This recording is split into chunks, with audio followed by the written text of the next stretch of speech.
প্রশ্নে আসার আগে আমার ভাইয়ের কয়েকটি মন্তব্য নিয়ে একটু কথা বলি। ভাই বলেছেন যে এই সরকার পরীক্ষা দিবে। এই সরকার পরীক্ষা দিবে কার কাছে? কেন দিবে? এই সরকার তো ভবিষ্যতে সরকার হিসেবে কাজ করবে না। পরীক্ষা কে দেয়? পরীক্ষা দেয় হচ্ছে যে ভবিষ্যতের জন্য প্রস্তুত হচ্ছে একজন নাগরিক মনে করেন। সে এসএসসি পরীক্ষা দেয়, এইচএসসি পরীক্ষা দেয়, গ্র্যাজুয়েশন করে, মাস্টার্স করে, পিএইচডি করে, পরীক্ষার পর পরীক্ষা দিতে থাকে। কেন? কারণ সে তার যোগ্যতা প্রমাণের চেষ্টা করে। এই সরকার তো বসেছেই যোগ্য বলে। এই সরকারকে তো রাজনীতিক যারা করেন এবং আন্দোলনের সঙ্গে যারা জড়িত ছিলেন তারা তো বেছে বেছে বসিয়েছেন। এদের চেয়ে যোগ্য মানুষ বাংলাদেশে নাই। তো ওরা পরীক্ষা দিবেন কেন? ওনারা একজনের বয়স ৮৬ বছর, যিনি আমাদের প্রধান উপদেষ্টা, উনি এখন পরীক্ষা দিবেন? ওনাকে তো এখানে দেওয়াই হয়েছে যে ৮৬ বছর উনি যেই অর্জন করেছেন তার মতো অর্জন কারো নাই। এটা ভেবেই তো উনি ওখানে গিয়েছেন। অন্য যারা উপদেষ্টা তাদেরও ব্যক্তিগত অনেক অর্জন। কেউ মনে করেন চলচ্চিত্র উৎসবে গিয়ে অনেক পুরস্কার নিয়ে এসেছে, কেউ মনে করেন চলচ্চিত্রের মাধ্যমে অনেক ভাষা প্রচলন করেছে, অনেক আচরণ প্রচলন করেছে, কেউ মনে করেন ব্যবসা করে বিরাট ব্যবসায়ী, কেউ মনে করেন পরিবেশ এতই বাঁচিয়েছেন বাংলাদেশে আজ পরিবেশ দূষণমুক্ত। তো তারা তো এই কাজগুলি করেছেন, তাই না? এই দূষণমুক্ত পরিবেশ তৈরি করা। কেউ আইনের ক্ষেত্রে এতই কাজ করেছেন যে বাংলাদেশে আসলে আইনের শাসন প্রতিষ্ঠা প্রায় হয়েই যেত। তো এত যোগ্য লোকরা যেখানে এই সরকারটা চালাচ্ছেন, তাহলে এদের কাছ থেকে আবার পরীক্ষা নিতে একটা নির্বাচন করিয়ে, তাও স্থানীয় সরকার নির্বাচন, এটার আসলে প্রয়োজন।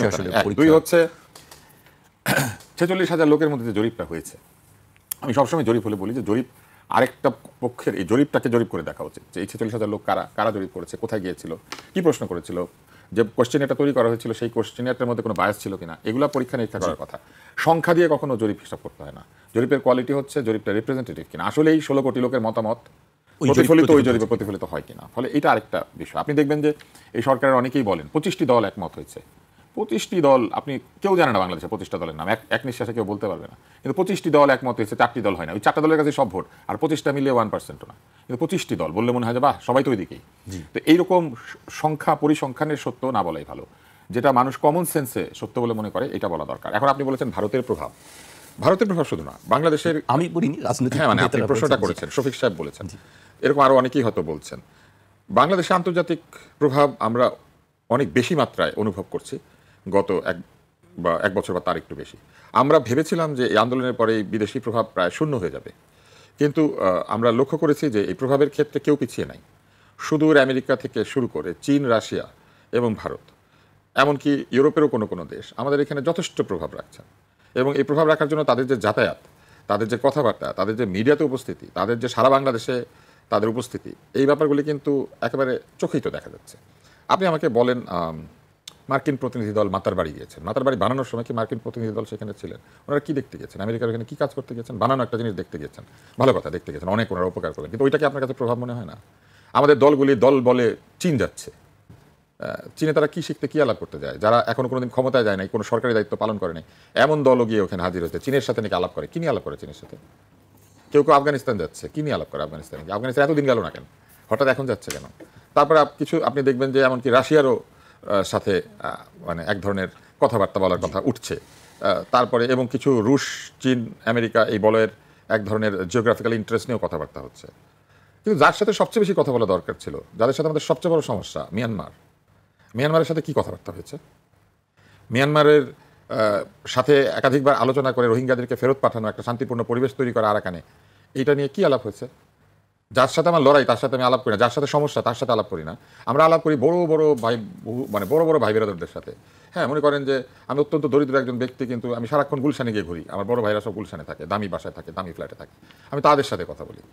ব্যাপারটা এরকম না। আপনি দেখবেন যে এখানে তো আলাপ, আবার নাকি বিদেশিদের সাথে আলাপ করার জন্য নেপালে যায়, আবার নাকি বিদেশিদের সাথে আলাপ করার জন্য বিভিন্ন কনফারেন্সে গিয়ে হাজির হয়। এবং এইবার আপনি লক্ষ্য করেন এই যে জাতিসংঘে গিয়েছে ১০৪ জন, ১০৪ সদস্যের যে এই বিরাট প্রতিনিধি দল, এদের কার কি কাজ ওইখানে? এটাকে একটা ব্যাখ্যা আমরা চাইতে পারি না? কারণ আমরা তো দেখেছিলাম এর আগের বছর বিরাট প্রচারণা হয়েছিল যে মাত্র 7 জন নিয়ে, অল্প কিছু লোক নিয়ে, পরে আমরা শুনেছিলাম যে 54 জন বা 55 জন, মানে 60-এর নিচে এরকম লোকজন এই একই জাতিসংঘ সাধারণ পরিষদের অধিবেশনে গিয়েছিল। আর এইবার আপনি প্রায় দ্বিগুণ সংখ্যক লোকজন গিয়েছে। কেন গিয়েছে? এই জাতিসংঘ সাধারণ পরিষদের অধিবেশনে যারা ক্ষমতায় যায় নাই, এমন রাজনৈতিক দলের নেতা নেত্রীদের কাজ কি? তারা কি ওখানে বক্তৃতা দিবেন? তারা কি ওখানে কোনো প্রেজেন্টেশন দিবেন? তারা কি ওইখানে কোনো সভা সমিতিতে জাতিসংঘ কর্তৃক আমন্ত্রিত হয়ে কথা বলবেন? এই জিনিসগুলো তো আমাদের জানা দরকার। কারণ রাষ্ট্র কি তাদের জন্য খরচ করেছে নাকি তারা নিজের খরচে গিয়েছেন, এগুলো তো জানা দরকার। এই কারণে আমার কাছে মনে হয়েছে যে আসলে বিদেশি প্রভাব সকলেই যেহেতু দিচ্ছে, তাহলে ভারত আর পাকিস্তানের সমস্যা কি? তারাও দিবে। পাকিস্তানের প্রভাব, ভারতের প্রভাব, সেটাও আমরা দেখতে পাবো, এবং সেটা দেখতে পাওয়াটাই আসলে আমরা অভ্যস্ত হয়ে গিয়েছি। আমি আপনাকে একটা প্রশ্ন করি, ভারত আমাদের সাথে সীমান্ত বন্ধ করে দিয়েছে ব্যবসা বাণিজ্যের জন্য। আমাদের প্রচুর পণ্য এই 7 ভগিনী, 7 বোনের স্টেটে যেত, সেইখানে আমাদের সিমেন্ট, চিপস, চানাচুর, বিস্কুট এরকম অনেক পণ্য যেত, কনজিউমার গুডস যেত, জুস এগুলো যেত। এটা বন্ধ করে দিলে এগুলো যায় না। কিন্তু ভারত থেকে পণ্য আমদানি বন্ধ আছে, ভারত থেকে বিদ্যুৎ আমদানি বন্ধ আছে। আদানি নাকি বিরাট একটা বাজে চুক্তি করেছিল, সেই চুক্তি কোনো সংশোধিত হয়েছে? আদানি তো বিদ্যুৎ দিচ্ছে, আরও নাকি বিদ্যুৎ কেনার ব্যাপারে আলাপ আলোচনা হচ্ছে। তাহলে ভারতের ব্যবসায়িক প্রভাব তো কমে নাই। ভারতে ইলিশ মাছ যাওয়া বন্ধ হয়েছে, বরং অর্ধেক দামে ভারতে ইলিশ মাছ গিয়েছে। তাহলে সেই প্রভাব তো কমে নাই। এবং তারা সস্তা ইলিশ মাছও খেতে পারছেন, তারা দামে বিদ্যুৎও বিক্রি করতে পারছেন। তা আমার কাছে মনে হয় যে এই ভারতীয় প্রভাব, এই প্রভাব, সেই প্রভাব এগুলো না বলে বরং যারা এগুলো বলছেন তারাই কিন্তু এই প্রভাবিত হওয়ার কারিগর। জনগণ কি প্রভাবিত হয়?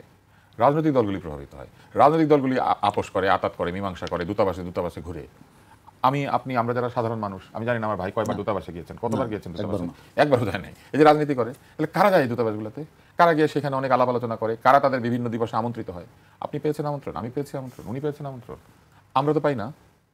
যারা পায় তারা যায়, তারা ওখানে গিয়ে খায়, যাদেরকে প্রয়োজন তাদেরকে ওখানে গিয়ে খায়, ওখানে গিয়ে আলোচনা করে, ওখানে আনন্দ ফুর্তি করেন।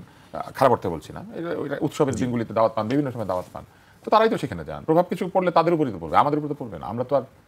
আমরা তো তাদের কথায় কর্ম করি, রাজনীতিবিদরা তো আমাদেরকে পরিচালিত করেন। তো তারা না গেলেই হয়, আলাপ আলোচনা না করলেই হয়, বা করলে পরে নিজের মতামতকে প্রতিষ্ঠিত করার মতো যথেষ্ট সমানে সমানে আলোচনা করলেই হয়। এই কথা বলার তো কোনো কারণ নাই যে আমাদের উপরে প্রভাব, এটা একটা চ্যালেঞ্জ। বড় দেশ, বড় ক্ষমতা, তারা তো প্রভাব বিস্তার করতে চাইবেই। বড় ভাইয়েরা তো ছোট ভাইয়ের উপরে হালকা কিছু না হলেও একটা চাটি মেরে বলবে, যা 2টা সিগারেট আর একটা 4টা সিঙ্গারা নিয়ে আয়। এটা তো বলবেই বড় ভাইয়েরা, এটা তো সংস্কৃতি। তো এই 2টা সিগারেট আর 4টা সিঙ্গারা, যদিও সিগারেট খুব খারাপ জিনিস, কিন্তু বড় ভাই খারাপ হলে সিগারেট আনতে বলে। তো ওই খারাপ বড় ভাই 2টা সিগারেট আর 4টা সিঙ্গারার জন্য তো চটকানা দিয়ে পাঠায়। আপনি যদি বড় ভাই অ্যাটিচিউড দেখান তাদের প্রতি, তারাও বড় ভাইকে করবে, এটাই তো স্বাভাবিক।